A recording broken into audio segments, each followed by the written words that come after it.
Okay, riders, random start. Riders ready, watch the gate. Hola, ¿cómo están? En esta entrega del podcast va a ser una entrega especial. Pero antes quiero recordarles, no se les olvide que entre el 27 de febrero y el 3 de marzo viene a Bogotá por primera vez una de las leyendas del BMX. Además, el único que tiene 2 medallas olímpicas de oro en su palmarés viene de Estados Unidos, Maris Strombergs. Así que si quieren más información, si quieren inscribirse a través de mis redes sociales, pues pueden preguntar y ahí van a tener toda la información para que puedan compartir esta experiencia única con uno de los mejores del mundo. Maris Strombergs viene a Bogotá, Colombia, entre el 27 de febrero y el 3 de marzo. También quiero recordarles que ustedes pueden compartir el podcast cada vez que lo escuchen en todas sus redes sociales. Les agradezco que lo compartan a la gente que le interesa y que le gusta todo el tema del bicicross y del BMX. Y hoy es bien importante este podcast porque seguramente usted va a aprender muchísimo más y va a conocer detalles de la historia del deporte, pues de la mano y de la voz de una de las personas que más le ha contribuido a este deporte en Colombia, que además él ha participado en todos estos procesos de las medallas olímpicas que Colombia ha obtenido. Pues quiero presentarles a Germán Medina, seleccionador, el director técnico de la Selección Colombia de BMX, con muchísima experiencia. Además fue corredor. También como anécdota, creo que yo tenía algo de 6, 7, 8 años cuando fue mi entrenador. Les estoy hablando de hace muchos años. Así que bueno, Germán, bienvenido a este podcast. ¿Cómo lo recibe el 2019? Bueno, Alejo, muchas gracias. Ante todo, una felicitación muy especial por esta iniciativa del podcast, algo novedoso en Colombia, más no en el mundo. Una de las tendencias importantes ahora con el internet y los medios de difusión. Gracias por toda esa presentación. Felicitaciones también por el esfuerzo de traer a Maris Strombergs acá a Bogotá. Vale la pena resaltar ese esfuerzo que junto con Santiago Silva y Alejandro pues están llevando a cabo para que mucha gente ojalá se beneficie de esta buena iniciativa.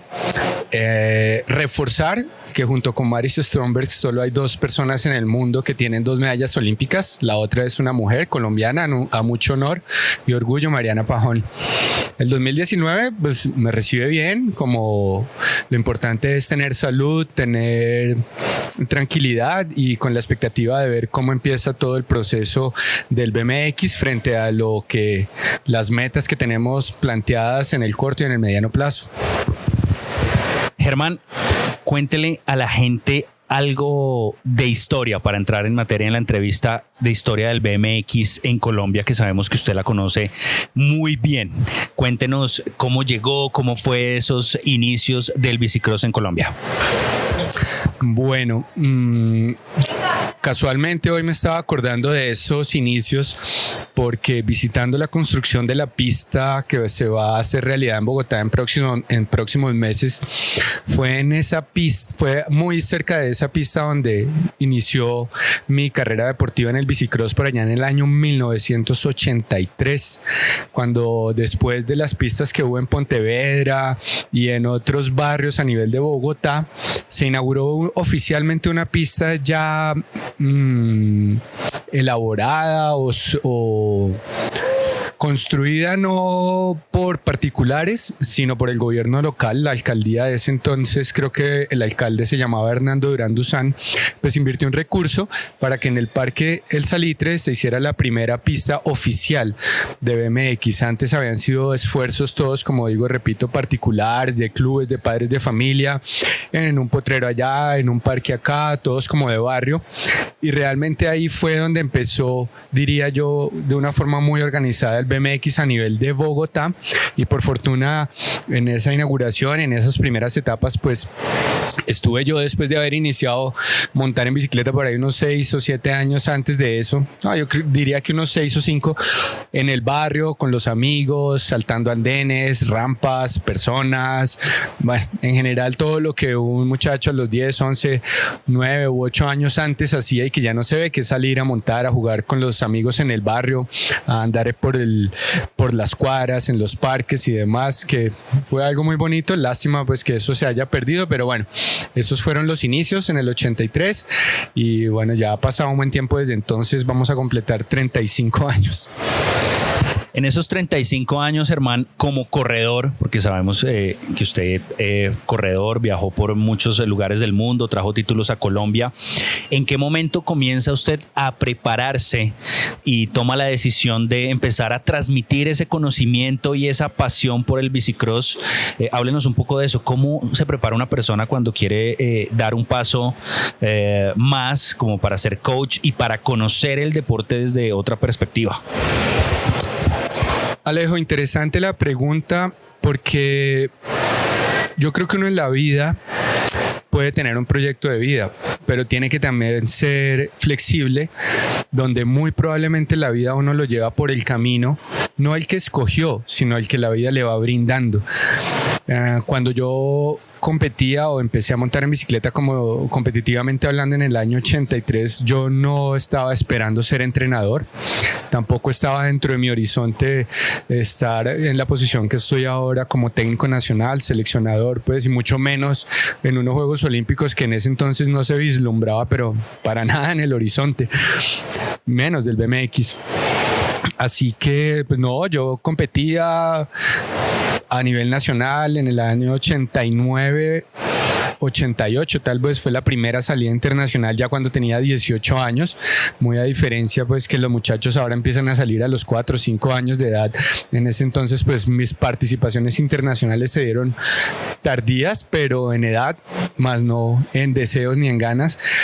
Así que por ese entonces del año 88, 89 ya había una organización nacional, existía un torneo Rueda de Oro donde funciona como hoy es, donde existían válidas nacionales con puntuación, y era bien interesante y emocionante porque algo que sí sería bonito rescatar que en ese entonces se daba era que cada deportista que ganaba su categoría corría con el número 1 en el siguiente año, y eso era un orgullo llegar a ser el número 1 del ranking, porque pues ahora es un campeón nacional y usa la camiseta, pero el número 1 es algo de mucho prestigio que siempre lo ha sido, igual que en los campeonatos mundiales. Y pues yo pensaría que lo hacía bien, sin ningún tipo de preparación, más yendo a la pista, montando, saltando, compartiendo con los amigos. Y en el año 92, un día en la pista, una persona que recuerdo con mucho cariño, o dos, se llama Paco Torres y Alejandro Torres. Ellos, Paco un día se me acercó y ellos eran nuevos en el BMX y me dijo: hombre, a mí me gusta como usted monta, ¿usted por qué no me entrena?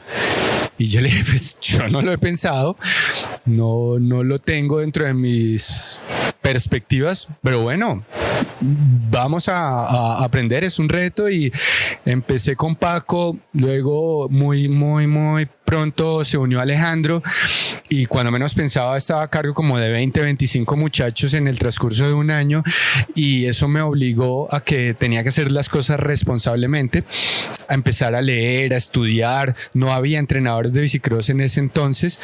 Lo que hice fue comenzar a entender, a ser autodidacta, a practicar las cosas que pensaba que servían conmigo mismo. Incluso antes de Alejandro y de Paco no teníamos esa posibilidad de entrenadores, entonces pues leía y aplicaba lo que pensaba que estaba bien conmigo, por aquí, por allá. En ese entonces ya teníamos un patrocinio de Ponimalta Bianca y los preparadores físicos nos daban alguna orientación, pero más en el tema técnico y físico específico para el BMX, pues fue una parte de mucha investigación, de aprendizaje, de prueba y error. Y bueno, así hasta el día de hoy ha sido toda la dinámica, porque nunca uno termina de aprender y siempre hay que estar en constante evolución y capacitación.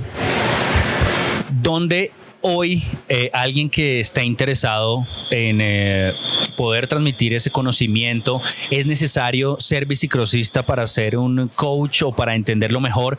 ¿Dónde se puede encontrar como esa capacitación, Germán? ¿Hay algún sitio especial, algún país? ¿Qué se debe hacer? ¿Qué conocimientos mínimos se deben tener para conocer más el deporte y quizás poder transmitir a nuevas generaciones todo el tema del BMX?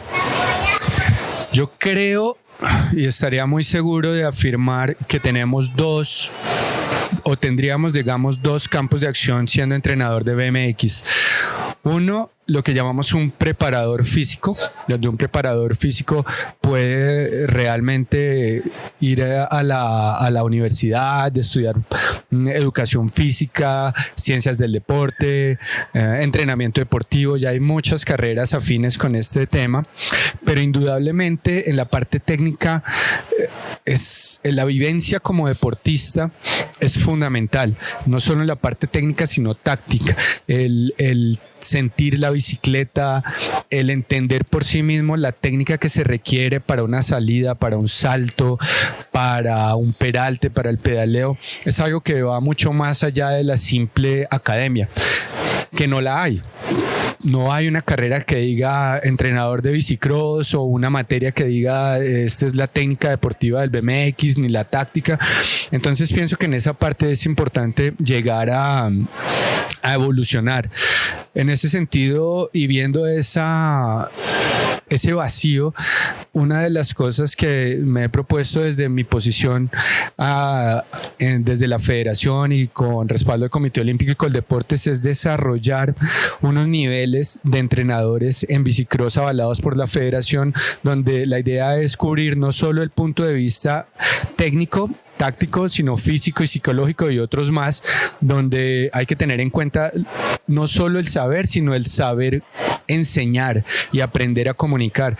Para eso desarrollamos un curso piloto el año pasado con los entrenadores de Bogotá, con el aval de la Liga de Ciclismo de Bogotá y el respaldo de la Federación Colombiana de Ciclismo, para hacer una prueba piloto donde durante 2 días establecimos, vuelvo y repito, una prueba donde vimos cómo debería llegar a ser un curso que inicialmente debería durar aproximadamente unos 5 días para que esto fuese avalado por federación y las instituciones como un primer nivel de entrenadores de BMX, para después desarrollar un nivel 2, un nivel 3 y un nivel 4 que irían de la mano con lo que sería entrenador o de semillero de escuela. El nivel 2 sería como de un club, el nivel 3 regional y el nivel 4 nacional. Esto lógicamente es un modelo que se ha tomado como referencia al desarrollo que tienen en países como Francia, Australia, Gran Bretaña, que son los países que tienen como un poco más orientado esto y definido, pero pues es un proceso largo, estamos hablando por lo menos de 6 a 8 años donde debe haber vínculo de muchas más personas que puedan aportar desde diferentes áreas, de manera que para responder la pregunta específicamente hablando, en este momento no existe una capacitación específica orientada donde se haga sistemáticamente para ser entrenador de bicicross desde la parte técnica, táctica, física, pero sí hay unas posibilidades que se pueden lograr y que uno, vuelvo y repito, con la capacitación continuada, con el interactuar con otros entrenadores, con leer mucho, con desarrollar todo lo posible y con investigar y aplicar, pues puede llegarse a ser un muy buen entrenador en esta profesión. Ok, Germán, hablemos del 2019. Es un año nuevo, hay muchos proyectos, me imagino que hay muchos objetivos claros y trazados para lo que viene de usted como seleccionador y lo que usted ve dentro del panorama de los deportistas colombianos a todo nivel. Además que viene 10, 12 años de una racha de medallas, de títulos, entonces como siempre la gente quiere y espera más. En este 2019, ¿qué viene para los deportistas de la selección o que quizás van a pertenecer al equipo de Colombia? ¿Cómo ve usted el 2019? ¿Cómo comienza la preparación? Y cuéntele a la gente. Queremos evolucionar al respecto de lo que se haya hecho en procesos anteriores. Tenemos una calidad de deportistas muy importante, pero queremos respaldar esos procesos no solamente con la posibilidad de participación en competencias a nivel internacional y nacional, sino con desarrollar campamentos de preparación donde podamos tener una mayor interacción de los deportistas entre unos y otros, donde podamos tener una mayor preparación, donde podamos tener una mayor reunión de deportistas, no solo cuando los hemos hecho a nivel internacional en años pasados, donde probablemente hay posibilidades para unos pocos, sino lograr hacer unos campamentos de preparación y desarrollo en Colombia sistemáticamente. Pensaría yo que por lo menos uno cada 2 meses, reuniendo a los mejores representantes de las categorías inicialmente junior y élite, y posteriormente hacerlos extensivos a las categorías juveniles, con el fin de precisamente cubrir algunos vacíos que en la preparación se ven cuando ya llegan a las competencias. Es decir, ir un poco más allá de la participación, de la selección para deportistas en competencias, sino ya más a un proceso, y ojalá a futuro poder tener un proceso más desarrollado y establecido con deportistas juveniles y prejuveniles que nos aseguren también los recambios a futuro. Germán, ¿cómo es el proceso de un deportista que quiere llegar a competir unas Olimpiadas? ¿De qué depende? ¿Cómo entrena? La parte mental, ¿cómo la entrena? ¿Cómo se capacita? ¿Cómo es ese proceso para, no sé, de pronto hay un corredor que tenga 12, 14 años y que tenga dentro de sus objetivos llegar a participar en unas Olimpiadas? ¿Cómo es ese proceso? Bueno, esto es un proceso bastante complejo para hablarlo pues en unos pocos minutos, pero a grandes rasgos yo diría que lo principal y más importante es lo que el deportista haya tenido como enseñanza desde la cuna. Es una influencia fundamental y trascendental, y espero que esto a bien se tome por parte de los padres de familia y acudientes de las personas que estén escuchando este podcast.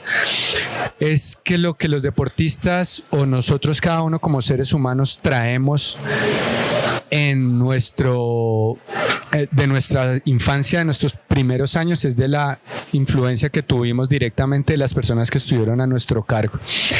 Si se nos enseñó a ser combativos, disciplinados, estructurados, con valores, combativos, guerreros, a no doblegarnos ante las adversidades, eso es lo que vamos a proyectar a futuro. Pero si por el contrario se nos cubrieron todas las necesidades, se nos evitó enfrentar las realidades de la vida, tal vez por cariño o por no ver de pronto a un niño buscar vencer sus propias dificultades, probablemente eso es lo que vamos a tener cuando los adultos cuando esos niños sean adultos. Es ahí donde cobra un factor fundamental la influencia de padres de familia, acudientes y hermanos, donde ese primer choque con la vida para resolver todas las necesidades que tiene un ser humano no se lo podemos quitar por ayudarlo, porque ahí lo que estamos es perjudicándolo más, porque finalmente un deportista puede hacer todos los piques del mundo, desarrollar la fuerza toda la que tenga, pero realmente la actitud frente a los retos competitivos como de unos olímpicos es un tema de supervivencia, donde triunfa y llega a lo más alto, no solo el más rápido, el mejor, el más técnico, sino el que tiene la capacidad para enfrentarse ante unas situaciones amenazantes, ante unas situaciones donde todos quieren ser primeros y vencerlas a su favor. Es algo que realmente es difícil expresar en palabras, pero vuelvo y repito, para mí la palabra es supervivencia. La competencia es una supervivencia donde solo triunfa el mejor, y triunfa el mejor cuando se ha desarrollado todas esas posibilidades de vencer los obstáculos, y no propiamente por solo la preparación física o técnica que tenga, sino por la actitud, las ganas, los deseos y sobre todo esa inquebrantable voluntad de llegar a ser el mejor a consta de lo que sea. Ya lo demás en temas de preparación física, técnica, son procesos que lógicamente tienen que venir respaldados por una cierta facilidad que tenga el deportista. Todos tenemos facilidades para una u otra cosa. Si no, todos seríamos o campeones mundiales en todas las disciplinas que escogiéramos. Por eso hay unos que son basquetbolistas porque son altos, hay otros que son luchadores y son de otra constitución, hay otros que son futbolistas porque por lo que sea, pero el bicicrossista realmente tiene que ser una persona ágil, rápida, veloz, con capacidad de manejar una bicicleta de una forma muy fluida, y eso, aunque se aprende, también es algo que con lo que se nace de una forma u otra, y bueno, se desarrolla dependiendo de unos buenos procesos también que haya tenido el deportista en su desarrollo desde ojalá las edades más tempranas, no solo en bicicleta, sino en muchos otros actividades que hayan ayudado a desarrollar todas estas capacidades y cualidades físicas. Germán, en estos más de 35 años de carrera deportiva que usted tiene, un par de momentos que usted recuerde con muchísima alegría y muchísimo entusiasmo, de esos recuerdos que jamás se van a ir de la cabeza. Sé que son muchos porque usted conoce muchísimo el deporte en Colombia, de esos momentos bien especiales que usted recuerde, que quiera compartir. Bueno, yo diría que como deportista, el primero que recuerdo con mucho agrado fue el Campeonato Mundial en Melgar en el año 95, donde yo había ya participado en muchas competencias a nivel nacional, internacional, y bueno, obviamente un campeonato mundial en esa ocasión en la casa, pues fue bastante satisfactorio alcanzar un tercer puesto. En ese entonces se entregaban medallas de oro, plata y bronce a los tres primeros, como hoy solo se entregan a junior y élite, y mi medalla de bronce en ese campeonato mundial la tengo guardada y le tengo un cariño muy especial, porque realmente un mundial es un mundial en la categoría que sea, o un reto mundial como se llame ahora, y el esfuerzo y la dedicación importantes, y ese mundial para mí es satisfactorio, un tercer puesto que bueno, hubiera podido ser mejor, pero con alegría lo siento. Y lógicamente las Olimpiadas ya como entrenador han sido, digamos que, dos momentos muy muy emocionantes por las dos medallas que se han conseguido en cada uno de ellos, tanto la medalla de oro como la medalla de bronce. Han sido todas una representación de dedicación, de esfuerzo y de muchos momentos de felicidad, también de tristeza, también de optimismo, pero también de reto, donde ha tocado sobreponerse a muchas cosas, pero también hemos trabajado con juicio, con dedicación y disciplina, lejos de casa, otras veces cerca a casa, y saliéndole adelante y al paso a todo lo que se nos atravesó, tanto para bien como para ser mejores en esas ocasiones. Germán, cuando un deportista se lesiona o cuando un deportista por X o Y razón no encuentra esa motivación y está en un momento difícil, ¿usted qué le dice? ¿Hacia dónde debe ir el deportista? Porque a veces hay desasosiego y a veces los deportistas también se sienten o nos sentimos desmotivados por diferentes razones. Usted, que conoce a profundidad a los campeones, que conoce a profundidad a los deportistas, además que un deportista colombiano puede ser o es diferente a un deportista americano o francés por su preparación, contextura, etc. y etc. Pero en un momento difícil, ¿usted cómo sortea esa situación y qué habla? ¿Qué les dice? A ver, Alejandro, me preguntaste de bueno, los momentos más felices, digamos, dentro de la parte deportiva míos. Yo, para responderte esta pregunta, quiero hacer una referencia a un momento triste, porque sin tristezas no hay felicidades tampoco. Y el momento más triste para mí durante este tiempo que he vivido como deportista y como entrenador fue el día que tuve que acompañar en la partida, o sea, en la muerte de Mario Soto. Mario Soto es un deportista que fue el primer medallista a nivel de élite en Colombia que tuvimos en el Campeonato Mundial en Francia en el 99, doble campeón de Juegos Nacionales en el 2000, el primer deportista colombiano que abrió las puertas a vivir o a soñar con llegar a ser profesional en Estados Unidos, y era un deportista que estaba muy adelante del tiempo en su desarrollo deportivo, técnico, y no solo como eso, sino como persona. El día que murió, pues estábamos juntos y desafortunadamente utilizó una moto que de pronto no dominaba bien y sufrió un accidente y partió. Ese día es muy complejo. Se me quiebra la voz porque una persona que parta, no hay nada que hacer, absolutamente nada que hacer, y verlo morir ha sido increíblemente difícil. Por eso le digo a las personas que tienen una lesión, que tienen problemas, que tienen infortunios, es que mientras estén vivos, mientras exista esperanza, mientras existan posibilidades de recuperación, mientras exista un norte, pero mientras exista una inquebrantable y férrea voluntad de lograr algo, no hay ni siquiera que dudar por qué seguir adelante. Simplemente hay que seguir y hay que luchar por lo que uno realmente, si lo quiere, lo alcanza, o por lo menos en el proceso lo buscará. Si lo logra o no, eso es independiente de la satisfacción de haber hecho lo humanamente posible para alcanzarlo. Germán, hablando del tema técnico, en especial de Mario Soto, porque hay muchos deportistas que en Colombia deberían conocer la historia de Mario. Yo también tuve la fortuna de conocerlo y quizás compartir varios años de mi vida deportiva al lado de él. Esas características técnicas especiales de Mario que usted tanto recuerda, que lo hacían a él un deportista brillante, con un talento impresionante. Esas características que usted quiera compartir y recordarle, y para que la gente también que usted está allá oyendo el podcast aprenda y pueda buscar también videos de Mario. Pero esas características técnicas, ¿cuáles eran las que tenía Mario?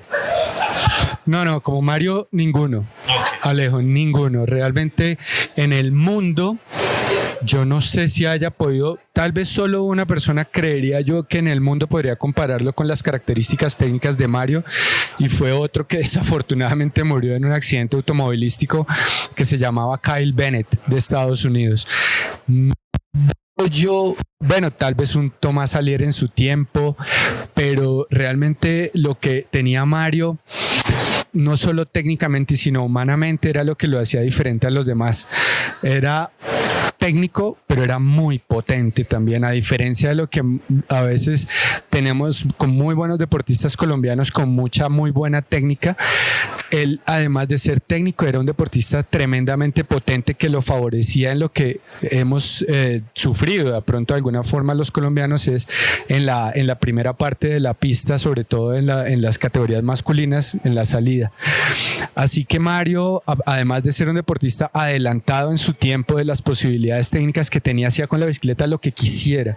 O sea, él, vamos a hacer esto, él lo hacía, y se le ocurrían unas cosas que jamás a alguien se le pasaban por la cabeza, y para él era fácil, era como natural hacerlo, no era como sin esfuerzo. De manera que a eso me refería con un talento natural que como pocos él tenía. Además de eso, se complementaba con una potencia increíble en sus piernas, y eso estaba soportado aún más con una calidad humana increíble, un respeto hacia la gente y hacia sus padres de familia que yo realmente veo en algunos pocos deportistas, y que reclamo con mucha vehemencia, como usted lo dice, Alejo, a usted que está oyendo este podcast, porque ese respeto hacia el padre de familia, hacia el entrenador, hacia la gente que lo apoya, lo hace algo humanamente especial, que no solo le permite tener lo mejor de todos para poderle brindar, sino le permite dar lo mejor de sí para poder alcanzar esos retos competitivos. Por eso Mario fue y será único. Ok. Bueno, Germán, hablemos un poco porque ha sido tendencia, ha sido un tema voz a voz, el tema de la utilización de los clips, de la nueva reglamentación, de la nueva regla que pone la UCI, la Unión Ciclística Internacional. ¿Usted qué opina de eso? Y también cuéntele a la gente que quizás no sabe aún porque no me sé la regla completa, pero sabemos que usted sí. ¿Usted qué opina? ¿Y está de acuerdo o no está de acuerdo? ¿Eso sí aporta, no aporta? ¿Y cuál en sí es el nuevo cambio que ha dicho la UCI? Bueno, el cambio es que los deportistas menores de 12 años, incluidos los de 12 años, no deben usar clips. Es decir, deben usar pedales planos hasta esa edad por lo menos. Mi opinión es que es algo válido. Mi opinión es que no debería ser solo hasta los 12 años, sino incluso para hasta los 16 o 17, cuando los deportistas estén dentro de su estructura ósea, muscular y en general físicamente hablando completamente desarrollados. Los clips limitan el desarrollo técnico de un deportista, limitan la posibilidad de hacer cosas que cuando uno está aprendiendo puede tener una vía de escape, cuando puede soltar el pedal fácilmente y apoyar en el piso sin tener la necesidad de estar amarrado y pensar que si me caigo puedo lesionarme. Y más allá de eso, algo que todavía no hemos verificado, y es que los niños desde los 6 años, al estar haciendo un movimiento todavía extraño para su cuerpo, como es sacar o desenchoclar, como se dice en español o en Colombia, el pedal del pie, puede llegar a tener unos desgastes a nivel de rodilla o de articulaciones, porque todavía no está consolidado su estructura ósea ni muscular para pensar que ese tipo de movimientos, que son completamente diferentes a lo que uno normalmente hace cuando corre, salta, camina, ese esfuerzo a sacar el pie hacia un lado o hacia adentro, y ese movimiento extraño ajeno al cuerpo puede que genere desgastes, como digo, a nivel de rodilla, a nivel de las articulaciones principalmente involucradas, que probablemente no se vea ni siquiera a los 20 ni a los 30, sino ya cuando sea mayor y empiecen a verse todas esas consecuencias de esos movimientos anatómicamente extraños y diferentes. Y por ahí, derecho, lo que menciono frente al desarrollo de la técnica, donde probablemente no se ejecutan ciertos retos competitivos por el temor de quedarse pegado a la bicicleta y sufrir alguna caída y alguna lesión. De manera que, en mi opinión, es valiosísimo lo que acaba de tomar la UCI en cuenta, donde en Colombia alguna vez lo hicimos y no se permitía a los novatos y a los, no recuerdo de qué edad, menores utilizarlo, pues ahora se retomó y ojalá se haga extensión en los próximos años a que por lo menos hasta que no sea junior o élite no los pueda usar, por lo menos en competencia. Ok, Germán, cada país cuando tiene un campeonato nacional de bicicross tiene que regirse por el reglamento oficial de la UCI, o en cada país pueden hacer cambios del reglamento, o unas reglas sí o otras reglas no. ¿Cómo funciona esa parte? Bueno, la UCI es como la federación internacional, de manera que todos los países que estén regidos o asociados a través de sus federaciones a la UCI deberían seguir el reglamento de la UCI. Sin embargo, cada país también tiene ciertas libertades para ajustar el reglamento de una u otra forma a su conveniencia, de acuerdo a las particularidades de cada país, pero eso no exime a que el país en la esencia conserve la reglamentación que viene de la UCI. Hay países que de pronto, además de los expertos, que es el único reglamento que contempla la UCI, pues tenga una división de novatos y una de principiantes, y para cada uno de ellos haga algunas normativas y reglamentaciones particulares. Pero en realidad, si vamos a comparar lo que es la reglamentación de un campeonato mundial y de un reto mundial a nivel UCI, pues debería seguir siendo la misma para los países a ese nivel. Repito, para aquellos que estén afiliados a la UCI, que pues lógicamente deberían ser todos, si esa es la federación internacionalmente reconocida para el ciclismo y para el BMX. Ok, bueno Germán, ¿cuándo comienza su itinerario? La maleta al hombro, sabemos que son muchos viajes durante el año, muchos años viajando sin parar. ¿Cuándo inicia esta temporada de viajes en Colombia y cómo es como el itinerario y las carreras donde van a estar nuestros deportistas liderados por usted? Bueno, inicialmente las carreras que tenemos como priorizadas dentro del calendario son lógicamente las Copas Mundo, que inician a finales de abril en Inglaterra, seguido de Papendal en Holanda en mayo. Posteriormente a eso viene el Campeonato Panamericano en Brasil a finales de mayo, la Copa Mundo en Francia a principios de junio, el Campeonato Nacional en Colombia a principios de julio, luego el Campeonato Mundial en Bélgica a finales de julio, posteriormente a esos Juegos Panamericanos en Perú, principios de agosto, y Copas Mundo en Estados Unidos y Argentina a finales de septiembre, acompañado por el evento de prueba en Tokio en principios de octubre. Eso como las principales competencias y las más relevantes, pero lógicamente está el calendario nacional que inicia en febrero en Boyacá y las competencias C1 o regionales a nivel continental que haya necesidad de asistir. Veremos pues cuáles son las posibilidades, dentro de las posibilidades que haya de apoyos también, pues porque todo este proceso únicamente puede ser soportado por el gobierno a través de Coldeportes y Comité Olímpico y Federación Colombiana de Ciclismo.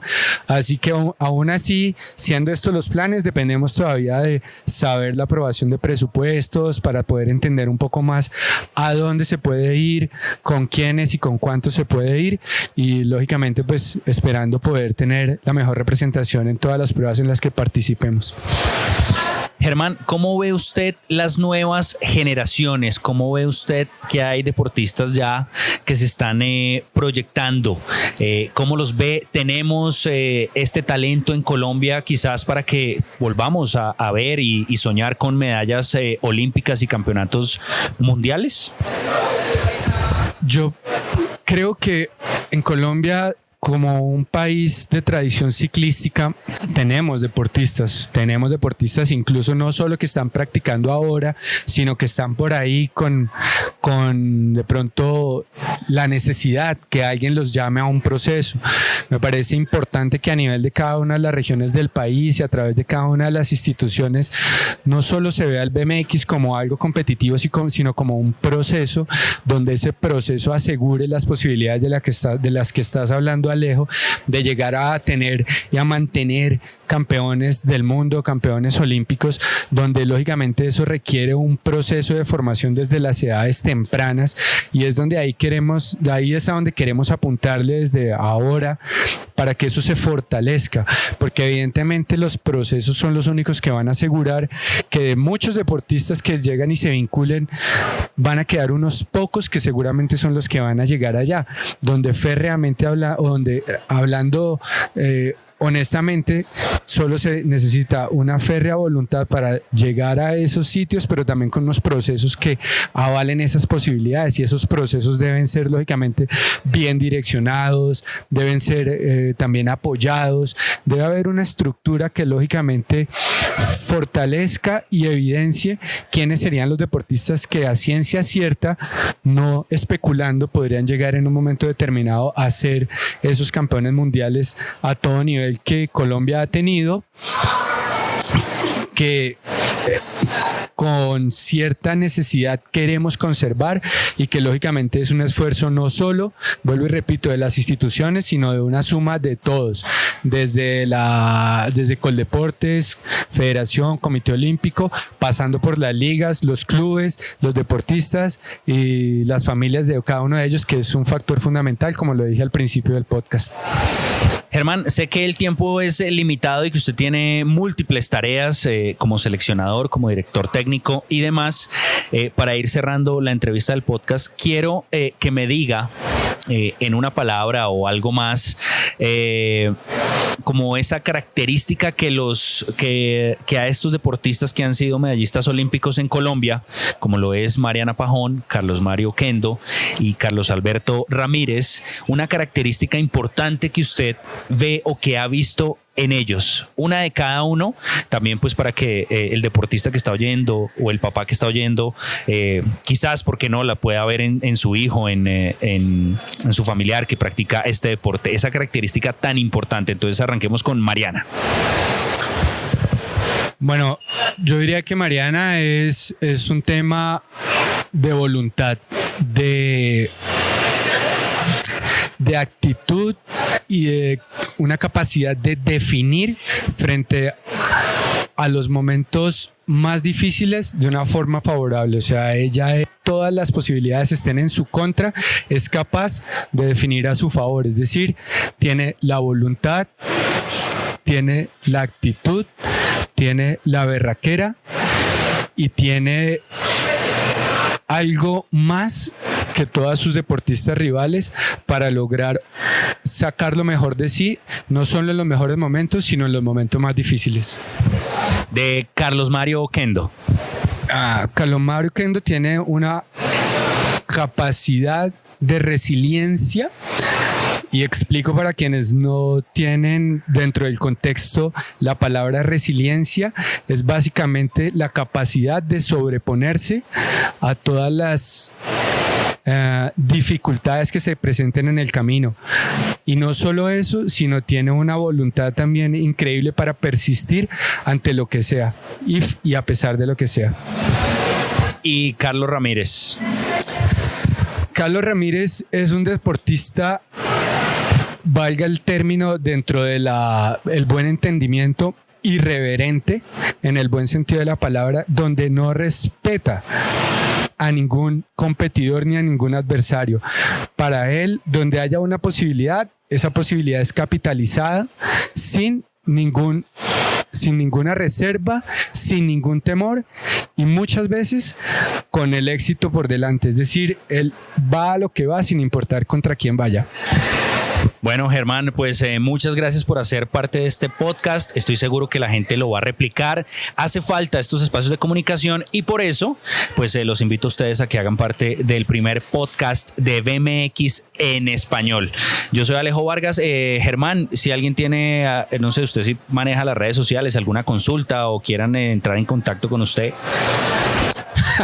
Alejo, buena pregunta, pero antes hablo de lo que dices. El podcast me parece una idea importantísima, me parece algo valioso, me parece que es importante replicarlo como Alejo menciona, y me parece que tenemos que apoyar estas iniciativas para este deporte que todos tanto queremos. Frente a las redes sociales, tuve, pero ya no tengo, porque realmente siento que el protagonista de una vida y de uno tiene que ser uno mismo. No dejarse deslumbrar por lo que hacen los demás y mucho menos perder el tiempo viendo lo que otros hacen, donde realmente esto es mucho lo que yo veo de los deportistas con los que comparto mucho tiempo en el día a día cuando estamos en concentraciones, y es que le dedican demasiado tiempo a dejarse deslumbrar o a ver lo que pasa en la vida de otros a través de estas redes sociales, y pierden demasiado tiempo que no se enfocan en la vida misma y en las oportunidades que tienen, y sobre todo en el tiempo que pueden dedicarse a sí mismos, ya sea entrenando, aprendiendo, leyendo, haciéndose un análisis crítico o en cualquier mejor sentido de la palabra, evolucionando como personas. Entonces siento que el tiempo que uno deja de dedicarse para dedicárselo a los demás es un tiempo que no es justificado para tenerlo. Ahora, si las redes sociales le están representando otro tema de ganancia y eso ya será diferente. Si se ve como un negocio o como una posibilidad para sobresalir, buenísimo. Pero en principio por eso ya no tengo redes sociales, porque siento que mi tiempo es más valioso que estárselo dedicando a otras, a ver a otras personas, donde mi vida tiene que ser donde yo tengo que ser el protagonista de mi vida, y otros deberían más bien deslumbrarse con lo que cada uno de nosotros hacemos y no nosotros con lo de los demás. Bueno, nos encontramos en la siguiente entrega de este podcast. Espero que lo compartan. No se les olvide, entre el 27 de febrero y el 3 de marzo, Maris Strombers en Bogotá, en Colombia, en la pista W1. Ahí nos encontramos. Gracias y chao.